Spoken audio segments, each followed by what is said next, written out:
మా బ్రోస్, మీరందరూ గిల్డ్కైతే రిక్వెస్ట్ పెట్టారు.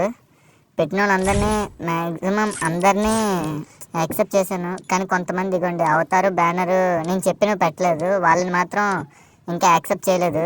మీరు ఏం చేస్తారంటే ఫాస్ట్గా అవతారు బ్యానరు ఇవి మార్చుకుంటే నేను కూడా ఫాస్ట్గా మిమ్మల్ని అందరినీ యాక్సెప్ట్ చేసేస్తున్నాను. మన అందరూ గిల్డ్లోకి వచ్చేయచ్చు. ఇది అవతారు బ్యానర్ కరెక్ట్గా పెట్టుకున్న వాళ్ళందరినీ నేను ఆల్రెడీ యాక్సెప్ట్ చేశాను, చూపిస్తాను చూడండి. ఇదిగోని చూడండి, అవతారు బ్యానర్ కరెక్ట్గా పెట్టిన వాళ్ళందరినీ రిక్వెస్ట్ ఇది యాక్సెప్ట్ చేశాను.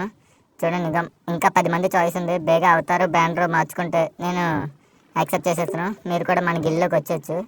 ఇంకోటి మెయిన్ విషయం ఇంకోటి చెప్పాలి మా బ్రోస్, నేను ఆన్లైన్లోకి వస్తే చాలు రిక్వెస్ట్ల మీద రిక్వెస్ట్లు పెడుతున్నారు. ఒకవేళ వాళ్ళ గ్రూప్లోకి వెళ్ళకపోతే అన్న నువ్వు మాతో ఆడట్లేదన్న అది ఇది అంటున్నారు. మా బ్రోస్, నేను మాత్రం ఏం చేస్తాను మా బ్రోస్, స్క్వాడ్లో 4 ఉంటాం.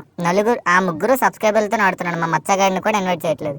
అయినా సరే వేరే వాళ్ళు రిక్వెస్ట్ పెట్టేసి అన్న నువ్వు నాతో ఆడట్లేదు అంటే ఎలా అవుతుంది మా బ్రోస్? మీరైనా అర్థం చేసుకోండి.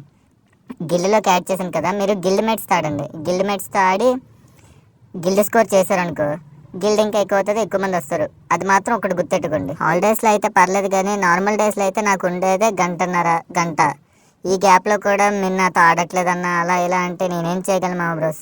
వచ్చిన గంట మాత్రం నేను నీట్గా ఆడుతాను. కాకపోతే ఒకరితో ఆడితే నెక్స్ట్ మ్యాచ్ వేరే వాళ్ళతో ఆడతాను. అంతేగాని అందరూ ఒకేసారి పెట్టేసి నేను రావట్లేదు అంటే ఎలా అవుతుంది మా బ్రోస్? మీరైనా అర్థం చేసుకోండి. మచ్చా డీపీ గురించి కూడా చెప్పే మచ్చా. అవును మామ బ్రోస్, డీపీ కూడా మార్చాము. కొత్త డీపీ అయితే పెట్టాము. నేను మచ్చగడి ఉన్నది. మళ్ళీ వేరే వాళ్ళ అకౌంట్ అనుకొని కన్ఫ్యూజ్ అవ్వకండి, మా ఇద్దరిది అది.